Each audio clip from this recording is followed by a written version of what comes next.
So I want to just start off with like the big elephant in the room, right? What did Jews think about us? What did Jews think about Jews for Jesus at large? And I'm not just talking about the community of worldwide Jewish believers. I'm talking about Jews for Jesus, the ministry.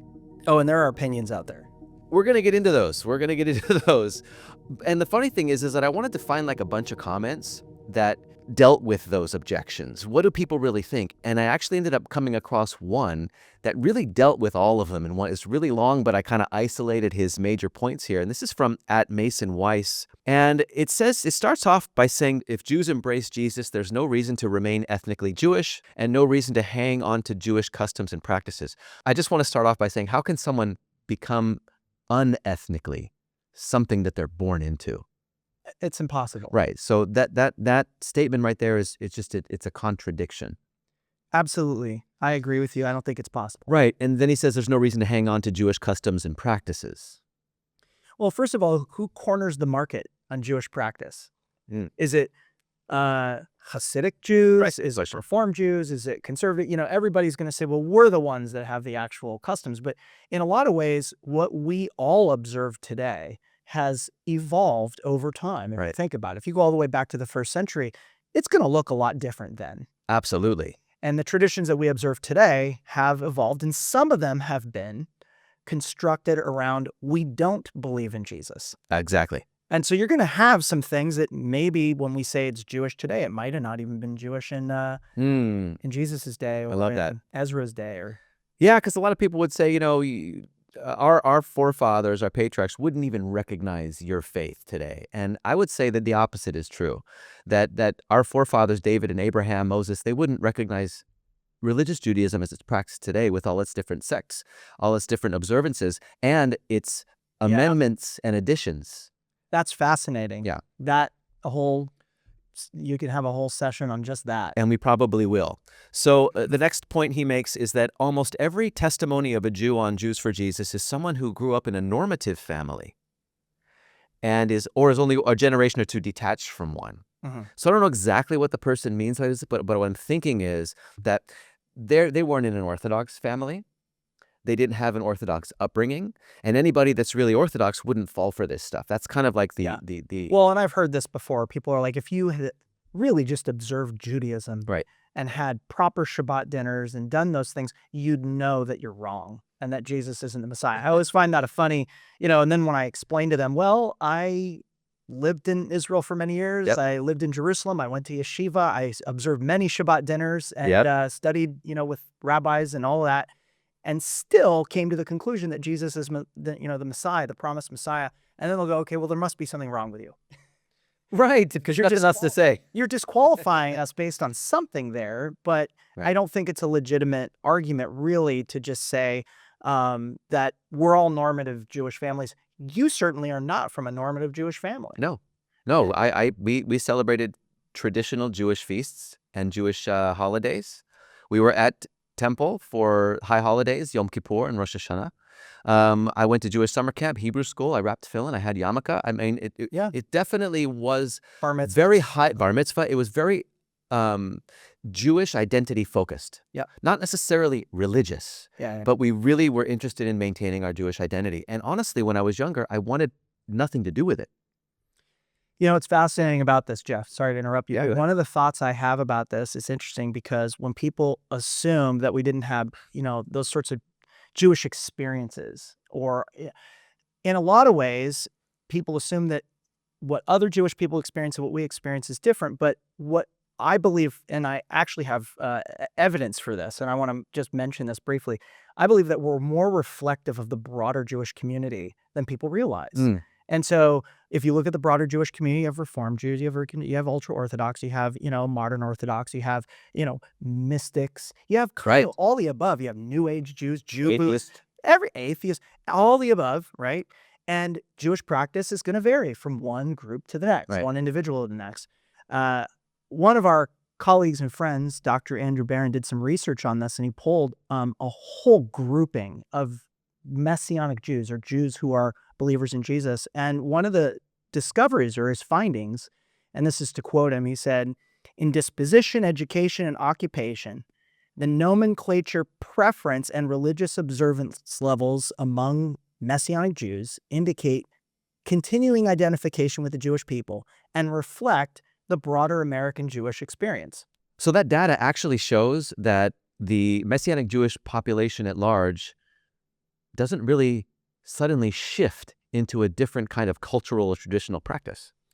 No, in fact, a lot of them actually became more observant and started to identify more as Jewish people. Yeah. Now, you can argue that, well, they weren't identifying as much before, but I think that is the spiritual journey that a lot of us are taking. We're trying to work through, right, who we are as Jewish people. What does it mean to be Jewish? Nobody can define that simply. Right.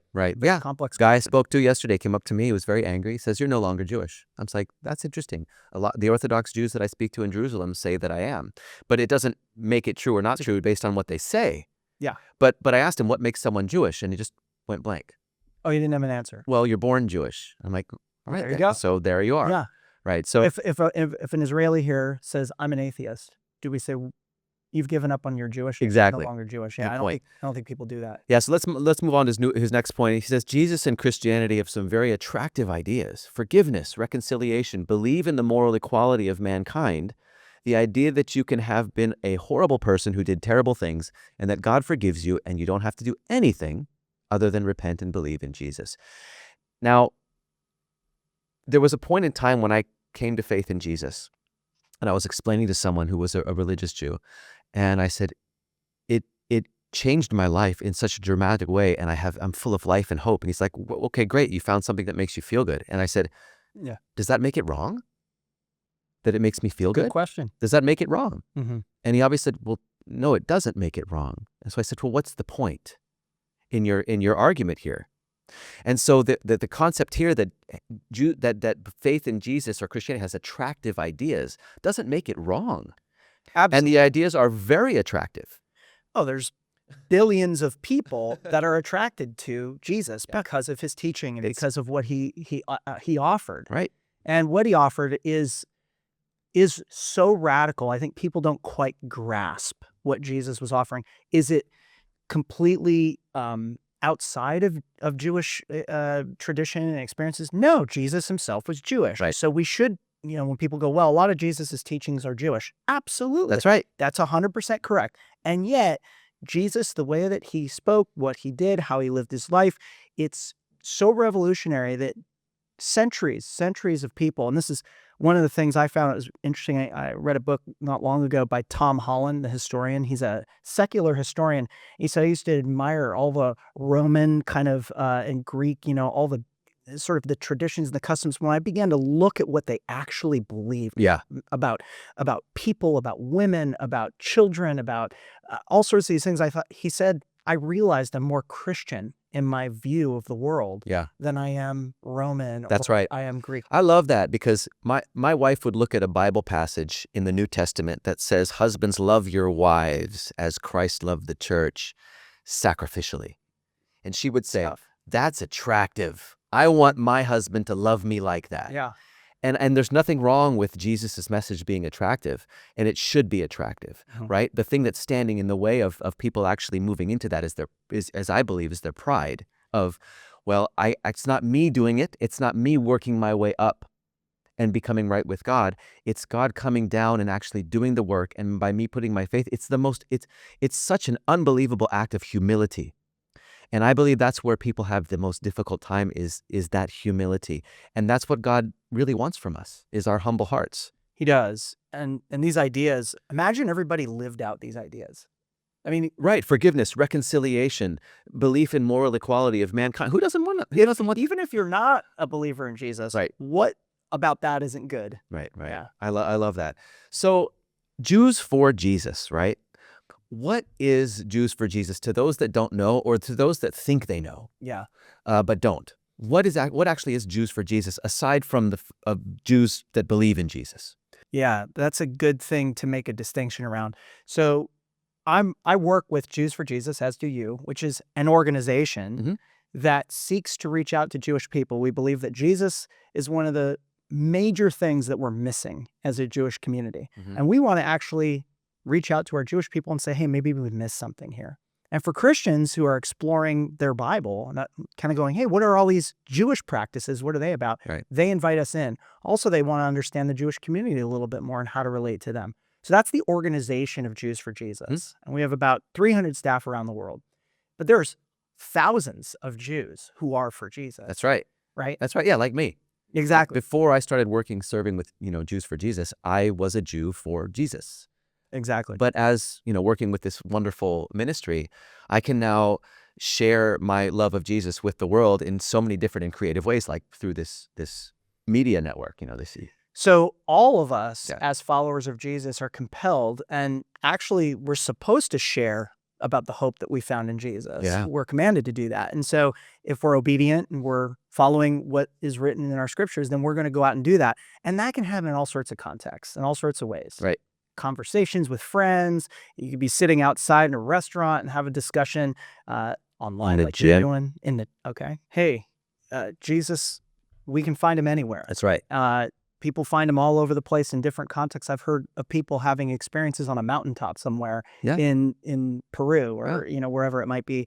One of the things that does come up, though, a lot is people wonder if we are calling ourselves Jews for Jesus. Do we call ourselves messianic Jews? Do we call ourselves Christians? Funniest thing, really crazy story. One day I'm walking down the street in New York City, and a Chabad, Lubavitch rabbi, ultra-Orthodox, the black hat and everything, walks up to me and he says, hey, are you Jewish? Which you get a lot of that. And I said, I am, but, and my friend was with me and he said, yeah, but he's a Christian. And he goes, oh yeah? So am I. I'm a Christian too. So he knew what the word meant. He did. And I said, what do you mean? He goes, I follow the Rabbi Menachem Schneerson. Right. He's my Messiah. And he said, so you and I have a lot in common. We just believe Jesus is the Messiah. That's right. That's right. It's totally true. One of our most viewed videos actually is me discussing that with a Chabad Jew in France. I got to check that out. Yeah. It's cool. I'll link that up here. Yeah. But let me ask you this. What do you prefer to be called?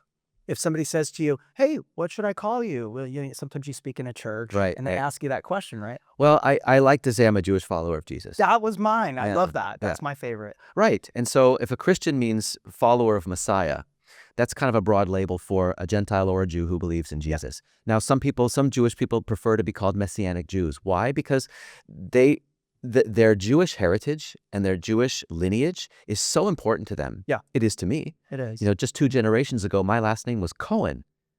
And it was changed to Morgan to avoid anti-Semitism from my Eastern European family coming in from Europe. Oh, wow. Yeah.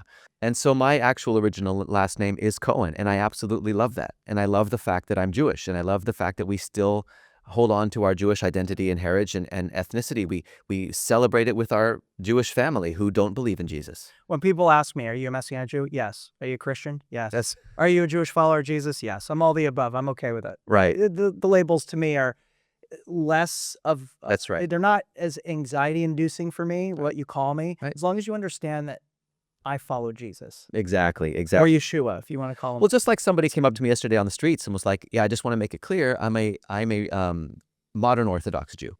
Yeah. And that was important for him to say. And someone would go, doesn't understand Orthodox Jewry, would say, well, what does that mean? Yeah. What do you mean by that? And so it's important to make those distinctions. 100%. I think it's also important, just even in what I was referencing earlier when we were talking, when I was talking about Jews for Jesus, I'm talking about our organization usually when I talk about Jews for Jesus. I'm talking about what we believe and what we require our staff to do. Right. That's within the context of the organization of Jews for Jesus. Exactly. Well, I want to actually highlight your position here as CEO for a second of Jews for Jesus, but not only the fact that you're the CEO, but you've been there, you've lived this, you've been on the ground, you've done street ministry, you've done, you've lived in Israel, you speak Hebrew, you're Israeli, you've taken a lot of flack for your faith, right? I have. And so from your own personal experience, I have a question for you. What's the angriest comment or reaction you've ever received by somebody on the streets? I've had a lot of people say things, and that's always hard. You're finishing the work of Hitler, which is really hard. That's hard. Things like that. Or, you're hurting your family, things like that. We've all heard that kind of stuff. I remember once an older woman she was so pained to see me. It was hard to see her. Yeah. And her reaction was so tough. The worst ones have been when I've been attacked physically. And I've had a number of times. I was in New York City one time on the Upper West Side in a very Jewish neighborhood, and I was doing some sort of form of outreach. And so I was identifiable as Jews for Jesus. And somebody came up, and out of the corner of my eye, I saw movement, and I moved my head like this, and I missed a really powerful right hook. Really? Yeah, and it grazed the top of my face here, like my eyebrow. Wow. But it didn't knock me out or anything like that. And the guy started running, and I'll never forget this very large man that comes up, and he's Italian. And he goes, "You can't let somebody treat you like that." And he starts chasing the guy down the street to tackle him. Wow. And so I run after them like, "Hey, that's okay. Jesus faced a lot of this persecution." He goes, Right. "Yeah, but you have to stand up for yourself." And I said, "It's not because of me that he's angry. He doesn't know who I am. He's angry because I am a follower of Jesus. I am Jewish." And he went, "Well, tell me about that." So I got an opportunity to share my this Italian guy. Yeah. Well, I love how God works, but it's not always pleasant. No, it's not. I'll share one more story if that's okay. One year when I was in Paris, we were having an outreach there with a group of people, and we were in this Jewish quarter. I don't remember the name of the neighborhood exactly. And there was a yeshiva there of kind of like 17-year-olds, 16-year-olds. Yeah, Jewish, older high school yeshiva. Jewish, Orthodox Jewish students. Yeah. And their rabbi saw us out there doing something. He brought 20 or 25 of them out, and they surrounded us, and they started tearing literature up. They started lighting it on fire. They started, pushing us and corralling us into this area. And we ended up, we didn't want to leave because we didn't want to show like, hey, we're just going to be intimidated and run away. Right.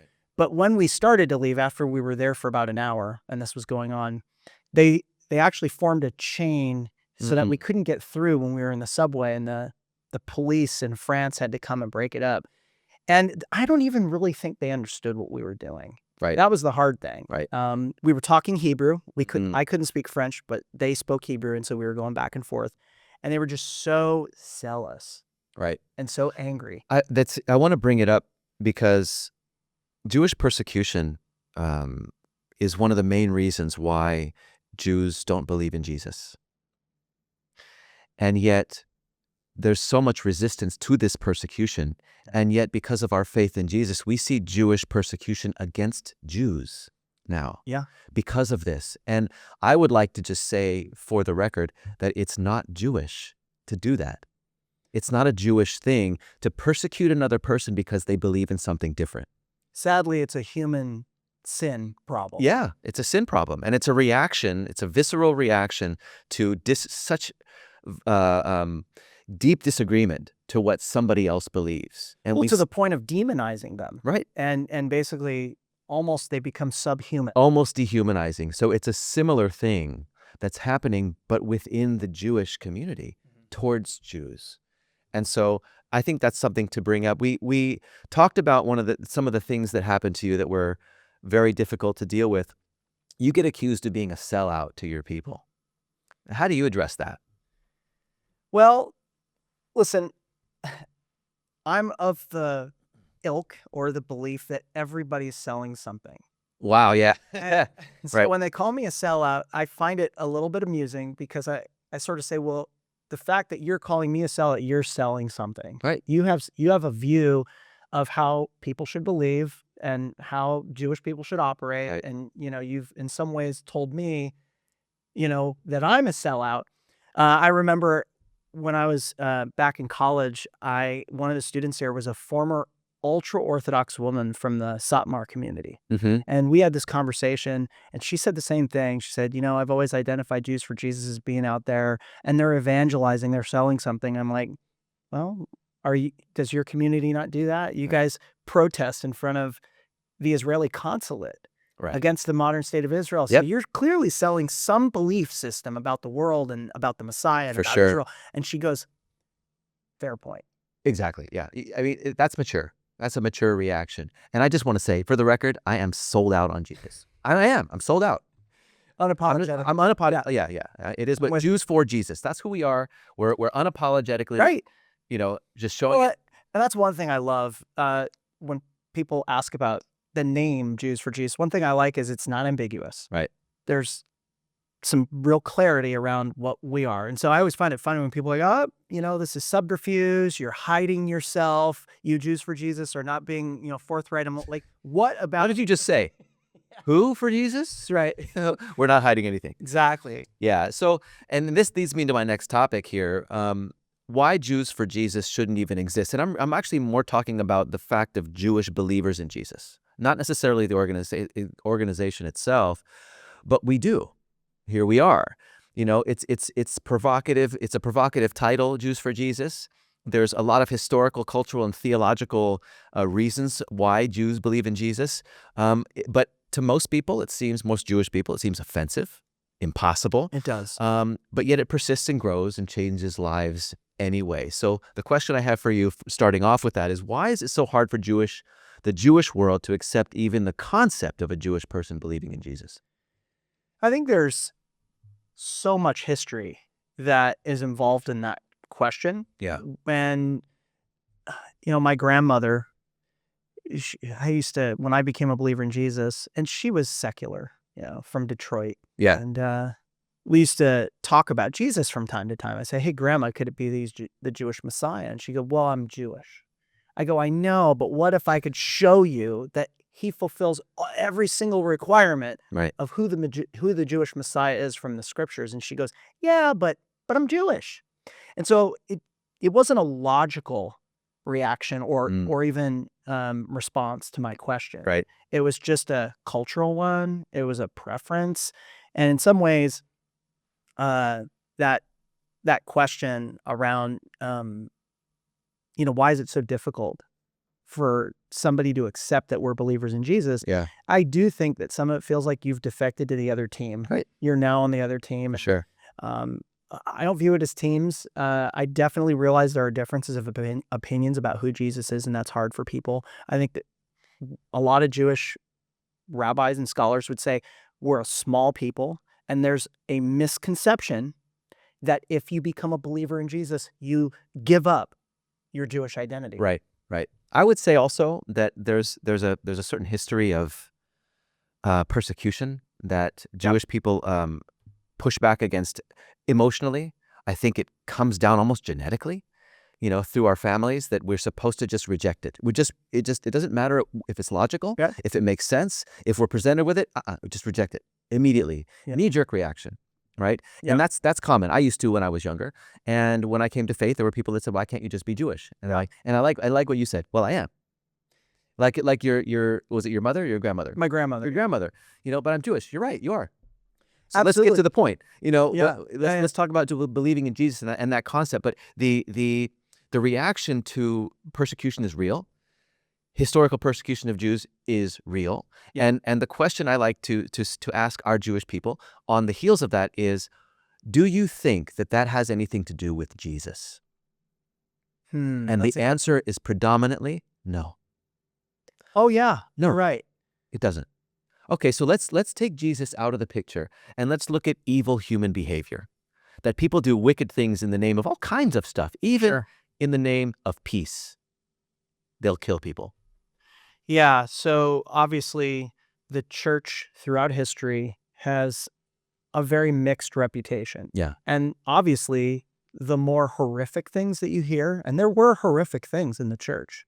I mean, we don't have to sugarcoat that. Yeah. There were some really, really difficult things toward Jewish people and attitudes toward Jewish people and just blatant anti-Semitism within the church.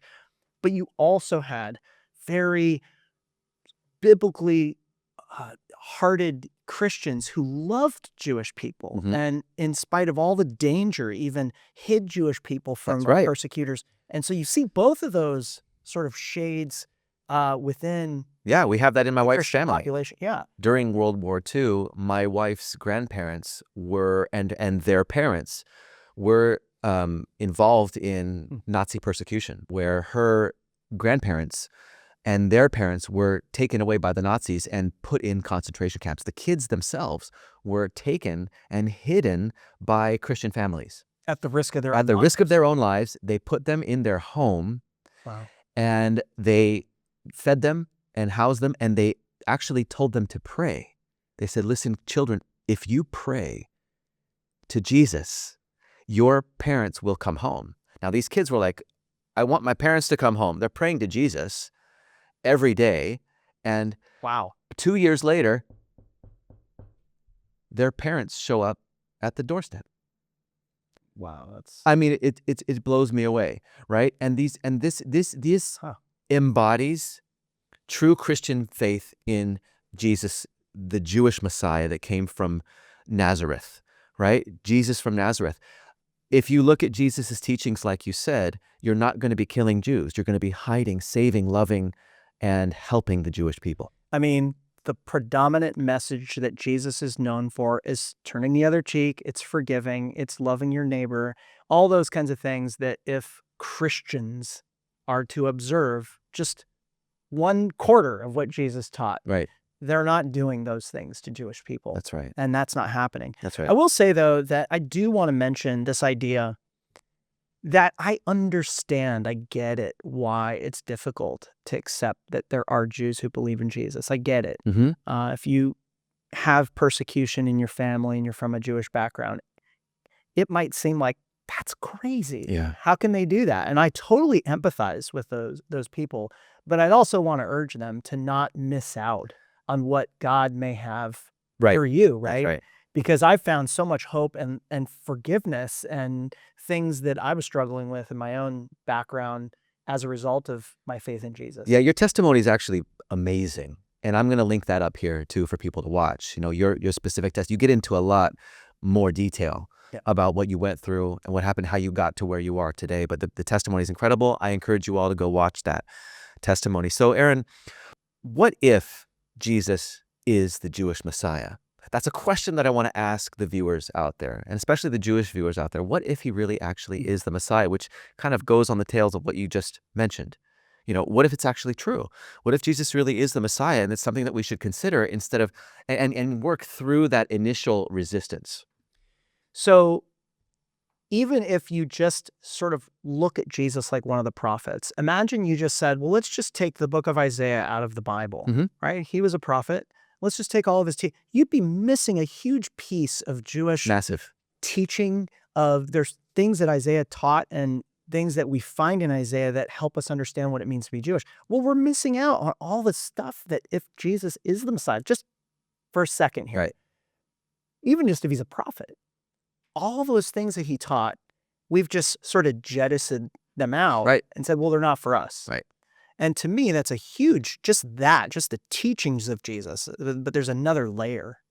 And that's the layer of if God's Son, if the Messiah himself, as prophesied in the scriptures, was to come and he's meant to save us, what does it mean to be saved? Right. And to me, that's ultimately a whole other dimension to... It is. What does it mean to be saved? And to miss out on that. And why would Jewish people need that? You know? Yeah. Yeah. Do we need to be saved? Right. Right. Let's touch on it briefly. That's a great question. Because it's important. What does it mean to be saved, and why do we need to be saved? Well, first of all, in the book of Ezekiel, I think it's chapter 18, it says the soul that sins will die. Right. Okay. There's severe judgment towards the Jewish people for breaking the commandments of God. We see that in Deuteronomy really clearly. I will vomit you out of my mouth and vomit you out of the land. Right. You will be exiled, and all these curses will come upon you. So there's a penalty for disobeying God, right? So what does it mean to be saved? Well, if God turns his back on sin and God says, well, you will be disconnected from me, the source of life, the source of creation, and the source of all things good. Yeah. If you're disconnected from that, what does that mean? And so when someone needs to be saved, that's what they're being saved from, which is eternal separation from God. Absolutely. I think throughout the Bible, we see a reoccurring theme. I mean, whether it's in Genesis, whether it's the story of Moses in the wilderness, that picture, it's interesting in John chapter 3, when Jesus meets with the rabbi. I love that that story in Yeah. John 3. Yeah. And the rabbi starts to talk to him about different things and kind of how do we know, how do we know spiritual things versus, the And physical. and then this Nicodemus, doesn't he even call Jesus a rabbi? He does. Yeah. That's interesting. Yeah. He goes, we know that your teachings come from God, right. essentially rabbi. Right. And I like how he kind of goes there. But then when Jesus pivots and he brings up the story from Numbers of the people in the wilderness essentially being bitten by the snakes. You remember the Right. story? Yeah. And he says, just as the serpent was lifted up on the pole, so must the Messiah, the Son of Man, be lifted up. And that all who look upon him would be saved. And the word saved and healing and all those things, they're combined. Physical healing and the idea of being saved by God, they're not that far apart. They're more associated.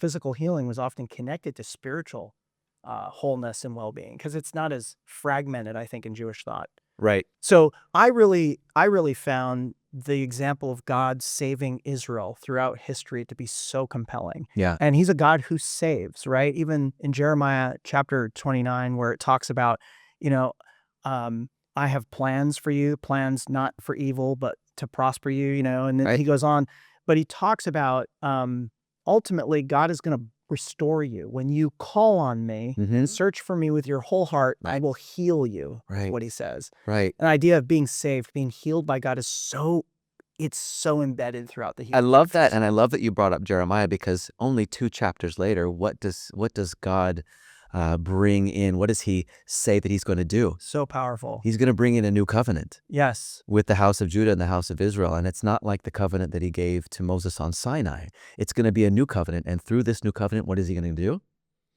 He's going to take away our sins. Exactly. It's so funny. I was just really brief story about that. I was in Jerusalem. I met this woman who was talking to me about my faith as a believer in Jesus.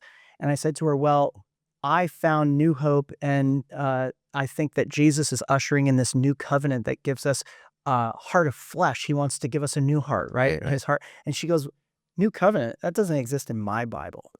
I said, I can guarantee you that it's in there. Right. She goes, no, it's not. I disagree with you. I bet you it's not. I said, okay, well, let's see. And so sure enough, she got home, she opened it up and she wrote, okay, I was wrong. It's there. Wow. It's in Jeremiah chapter 31. Wow. Just open it up. Just open up. There. Like, I think a lot of people assume that us as Jews or Jewish people at large, we know our scriptures.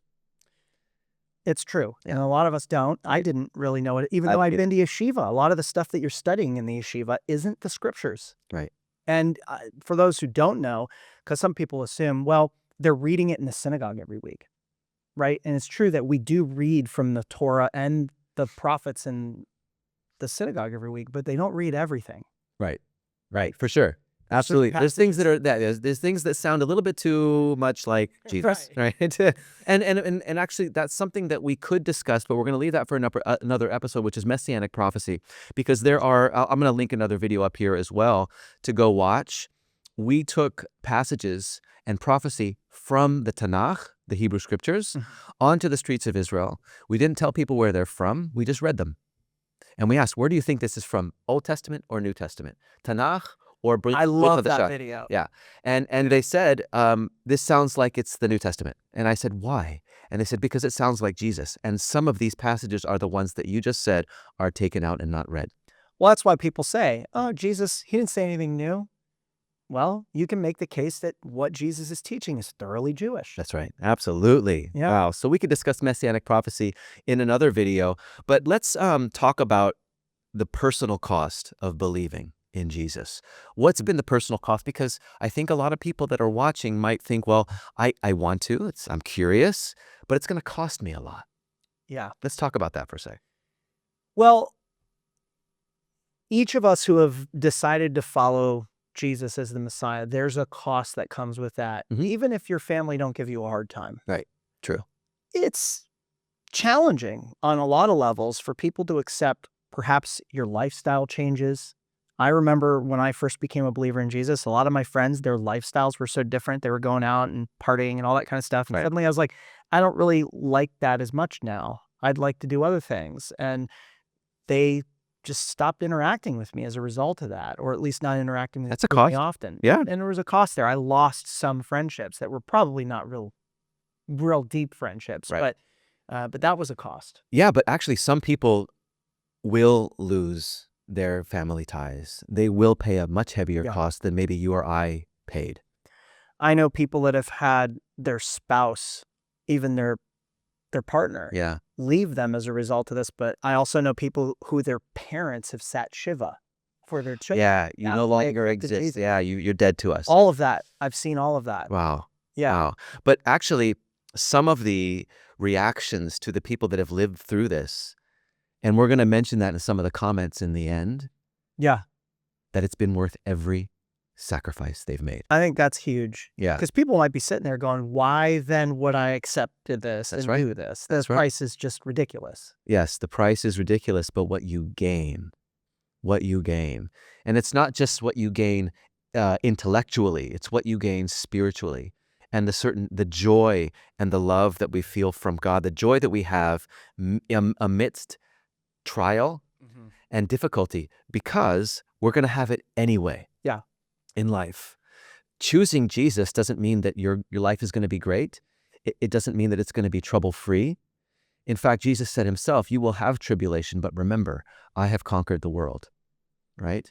And remember, when they hate you, they hated me first. And so this is something that we kind of really hold on to as the one that really conquers the world. And through his Spirit, we're able to be conquerors as well. So I want to do something kind of fun right now. I want to pick up the pace a little bit. Okay. Let's do some rapid fire questions. Let's put our running shoes on. Is Jews for Jesus a cult? No, we're not a cult. What is a cult? Cults are pretty consistent when you study them, that they have typically leaders that don't really want you to go outside and read other things. Just look at what I'm teaching you. And often that's why cults shut people away. They often go into remote places. Like you think of these cults that go to compounds and they sort of isolate themselves. Often that idea of isolation is, we don't want you to be thinking about other ideas and other things. We want you to just be receiving what we're teaching. And that's not, that's not my experience within Jews for Jesus. And I know that that's not who we are. No, that makes sense. And when we're on the streets and we talk to our fellow Jews and we ask, have you ever read the New Testament? Some of the major responses to that is that, no, we're not allowed to. We're not allowed to go out and do these things because we would be influenced, and we're not allowed to actually expose ourselves to these things. So it sounds similar to the cult idea. So if Jews for Jesus is a cult, it's not, because we don't isolate. We're involved in different kinds of churches, different social groups. We go out and we actually encourage people to study. Someone came up to me, they're like, I'm going to yeshiva. I'm like, go learn. Yeah. Here's the New Testament. Why don't you study both and just see which one speaks to you and see which one actually furthers the narrative of and God's promises from the Old Testament, from the Old Hebrew I have Scriptures. to say our mantra is explore for yourselves and pray and ask the God of Abraham, Isaac, and Jacob to show you. Yeah. And listen, I found hope, peace, healing from my faith in Jesus. I want obviously to advocate because I think it's been good for me and other Jewish people I know. But if you explore it and it doesn't resonate with you, well, that's between you and the Lord. I just want you to have that opportunity. Yeah. Here's the next question. Do you secretly baptize people? Absolutely not. Somebody actually said that? Yeah. Yeah, you guys secretly baptize people. You take them in, it's all secret, and then you baptize them and you do these Christian rituals, even though baptism is not. Well, the point originally, of baptism is also to be public. Right? Exactly. It's to say, hey, this is it's an oxymoron. And I want the community to understand that this is something that I identify with my Messiah, who is crucified, buried, and raised from the dead. That's the idea of going under the water and coming out, right? That's right. And also the mikveh, the Jewish washing ritual. This is something that originates. Purification. Exactly. And so secretly baptizing is an oxymoron. There's no such thing as a secret baptism, right? This is a public. Absolutely not. Do you hate Judaism? No, I love many aspects of Judaism. Me too. I'm not a hater at all. In fact, I find so much rich tradition, and there's so many quirky things. I love coming from a Jewish background, being able to also draw from that. Right. I realize we don't align on everything, and we disagree on some very foundational things, but that doesn't mean that I hate it. And I don't think any of our mission, our ministry in general doesn't hate Judaism at all. No, absolutely. And actually, I have much more of a love for Judaism than I ever have because of my faith in Jesus. It's something that changed within me that I didn't do on purpose. I love our Jewish people. I love my Jewish heritage. I wish I could just change my last name right back to Cohen like it used to be, but hey, it's never too late. It's never too late, but it's complicated. So this is the last one. Okay. You're not really Jewish. I hear that from time to time. You're really Baptists, you're really this, you're really non-Jews who are just masquerading as Jews. Right. I had a woman ask me that once on a street corner. I said, well, what makes you Jewish? She goes, well, I speak Hebrew. I'm like, oh, so do I. Well, Jewish family. Yeah, I got that. Oh, how about lived in Israel? How about served in the IDF? How about, when is it enough? Right. Right. And she went, well, okay, then you're just an idiot. If that's all that's left, right?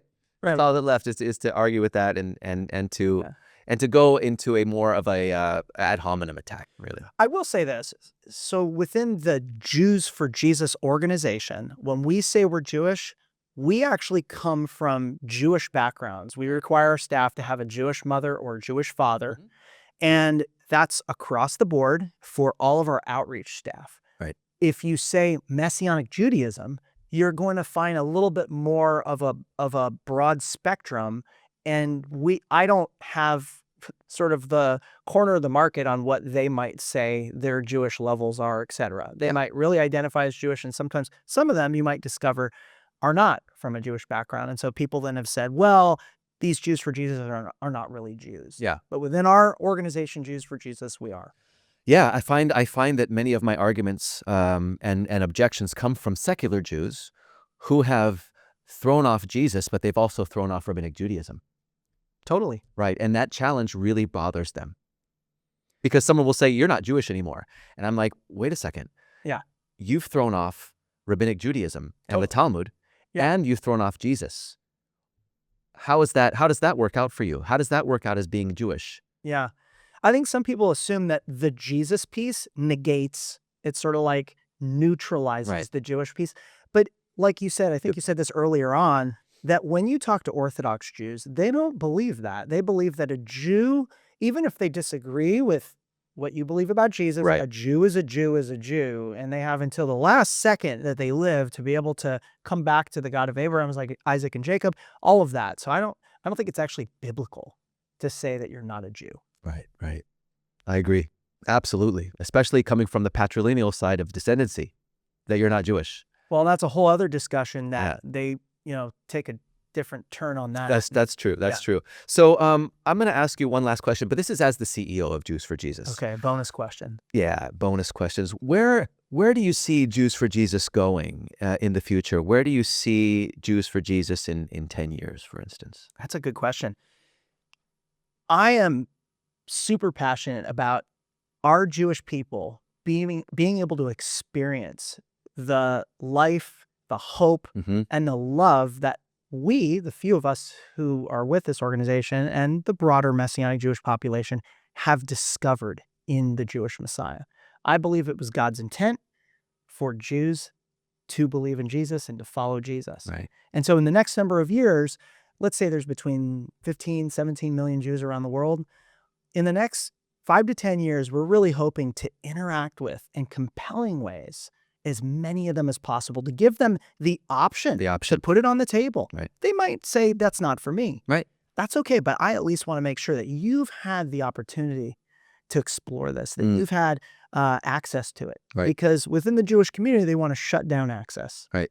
And obviously not all, when I say Jewish community, but certain groups within the Jewish community would like to limit that. Exactly. And so I think a lot of Jewish people, they don't see Jesus as an option. They see, gosh, well, I don't want religious Judaism or Orthodox Judaism. Where else am I going to go as a Jew? Well, I guess I'll go to Eastern mysticism. I guess I'll be an atheist. Yeah. And they don't see Jesus as an option. And I think that's one of the greatest things that you've helped us do as an organization is let the world know in really creative ways that, yes, Jesus is not only an option. Yeah. Viable option. He's the option. Absolutely. Yeah. And check him out for yourself. Absolutely. Yeah, and if he's the Jewish Messiah, just as you said, Jeff said it, he is the option. Right. I have a friend who grew up in Jerusalem his whole life. And years ago, the way I met him was our office in London which was on a very Jewish thoroughfare called Finchley Road back in the day. He used to take the bus right along that road, and in our window in the office that we were, that we rented there, we had a little sign in Hebrew, and it said, "Come inside, we have a free New Testament for you," in Hebrew. And he always saw that going by on the bus, and one day he got off the bus and he walked in, and I was there, and we had this conversation, and I gave him a free Hebrew New Testament just as promised. He said, "Well, I'd like to understand a little bit more about it." But I'll never forget how he framed it. He said, "Growing up as a Jew in Jerusalem, I felt this was always kept away from me. I had access to the Quran. I had access to other, you pick it, but the New Testament was kept away from me." Yeah. And that's why we also like to offer the New Testament in Hebrew or whatever language a person wants, Right.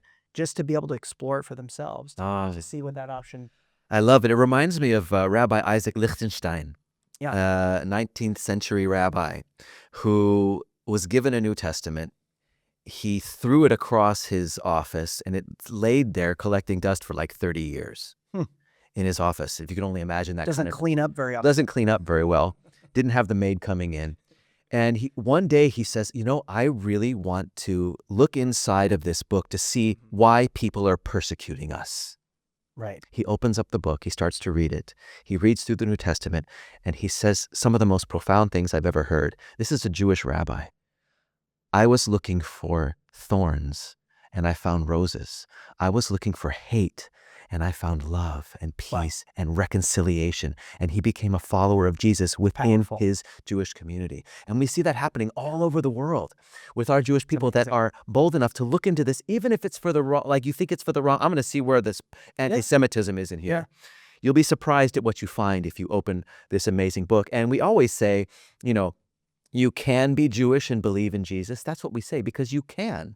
Absolutely. And I want to end here with some positive comments that we get from Jewish people all over the world.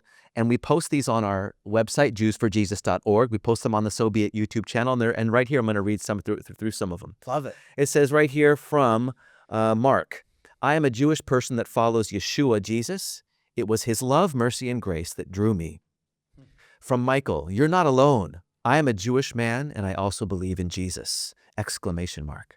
This is from Noah. "As a Jewish Israeli, I identify myself as a believer in Jesus and proud to say it." Go Noah.